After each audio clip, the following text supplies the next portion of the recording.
Siégeant en chambre unique, la Cour constitutionnelle poursuit le traitement des dossiers dans les cadres du contentieux électoral des élections du 20 décembre dernier. Pour ce 23 février, la Haute Cour s'est penchée sur les circonscriptions électorales de la Lomami, Nord-Ubangi et Tshopo. S'agissant de la circonscription électorale de la Lomami, plus précisément dans Cabinda Territoire, dont l'affaire opposant le candidat Charles Maningoy, inscrit dans la liste des AFDCA sous RCE 418-DNCR, au transfige du PPRD Lumanu Bwanansefu de ACPA. Au cours de cette audience solennelle, le collectif des avocats du requérant ont confirmé la requête, démontrant que le candidat Charles Maningoy avait bien été élu avec plus de 13 910 voix, dont les preuves matérielles sont versées dans le dossier.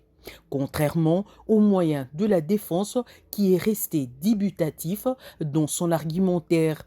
Voilà qui a poussé le procureur général près la Cour constitutionnelle de juger la requête principalement recevable. Au sortir de cette audience, Maître Pukuta Kwala Jean-Claude, avocat du requérant, s'est exprimé. Et vous allez constater que cette requête, elle a été déclarée recevable. Et nous sommes certains que la Cour la dira fondée, parce que les résultats que l'honorable a réalisés sur le terrain dépassent de loin les résultats des listes que nous sommes en train d'attaquer. Voilà pourquoi nous sommes convaincus que notre requête va aboutir ipso facto.